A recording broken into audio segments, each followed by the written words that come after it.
আর এক গাল আছে, খেয়ে নিন বাবা। প্রতাপ, তুমি বিয়ে করে আসলে? হ্যাঁ, কারণ এতদিন হয়ে গেল তুমি আমাকে একটা সন্তান দিতে পারোনি। তুমি একবারও ভেবে দেখেছো আমি যদি একটা সন্তান নেই তোমার বাবাটাকে কে দেখবে?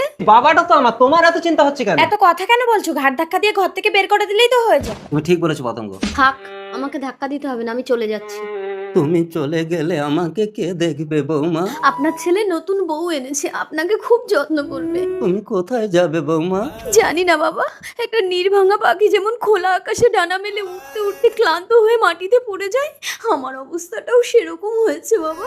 আসছি, নিজের খেয়াল রাখবেন বাবা। বৌমা। বেশি বৌমা বৌমা করে আদিক্ষেতা করবেন না তো। চলে এসো পতঙ্গ। বুড়ো বয়সে ন্যাকামো করছে। তারপর অঙ্গনা দিশেহারা হয়ে রাস্তায় হাঁটতে হাঁটতে বমি করে ক্লান্ত হয়ে মাথা ঘুরে পড়ে গেল। এক যুবক দেখতে পেয়ে তার বাড়িতে নিয়ে গিয়ে ডাক্তার ডেকে চিকিৎসা করালো। তুমি প্রতাপের স্ত্রী না? প্রতাপ তো আমার বন্ধু। সুখবর, তুমি মা হতে চলেছো। এবার কি হবে? আসি তাহলে। হ্যাঁ, আসুন। আচ্ছা চলো, তোমাকে কি বাড়ি দিয়ে আসি? আমার তো বাড়ি নেই। কি বলে, তাহলে তোমার বাপের বাড়ি দিয়ে আসি? কোন মুখ নিয়ে আমি বাপের বাড়ি যাব?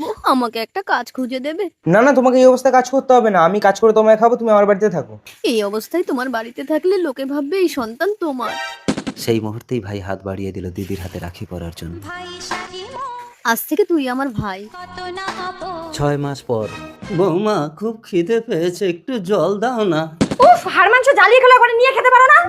কি ব্যাপার পতঙ্গ, তুমি বাবাকে এরকম করে বলছো কেন? তা কি তোমার বাবাকে পুজো করবো? দেখো পতঙ্গ, অঙ্গনার একটা সন্তান হয়নি বলে তোমাকে আমি এই বাড়িতে বিয়ে করে এনেছিলাম, কিন্তু তুমি তো বাঁচা, তোমার সন্তান ধারণের ক্ষমতা নেই। ও হ্যালো, সমস্যাটা তোমার, সমস্যাটা আমার না। দেখবে যাও, তোমার বউ অন্য একজনের সাথে সংসার করে পেটে বাচ্চা ধরেছে। তোমার দ্বারাই কিচ্ছু হবে না, তোমার ঘর করবো না, আমি চললাম। পতঙ্গ, জল দিচ্ছি বাবা। এই নিন বাবা জল। বৌমা, এতদিন কোথায় ছিলে মা? এরা আমাকে খেতে দেয় না। নিন জলটা খেয়ে নিন। কেমন আছো অঙ্গনা?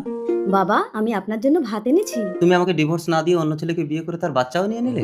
পেট ভরে খান বাবা। কি হলো অঙ্গনা, আমার কথা জবাব দিচ্ছ না যে? এবার থেকে আমি প্রতিদিন এসে আপনাকে খাইয়ে দিয়ে যাব। হ্যাঁ বাবা, আসি বাবা। আমার কথা জবাব দিয়ে যাও অঙ্গনা। আঁচলটা ছাড়ো। না, আমার কথা জবাব না দিলে আমি ছাড়বো না। আমি যদি কোনো ভুল করে থাকি ভগবানকে তার জবাব দেবো, তোমাকে না। ছাড়ো।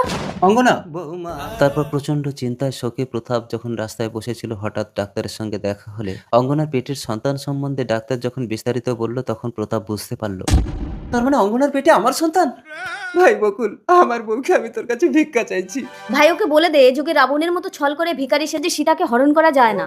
অঙ্গনা, ওকে চলে যেতে বল। চল চল। এদিকে এক প্রতিবেশী এসে দেখে প্রতাপের বাবা মারা গেছে।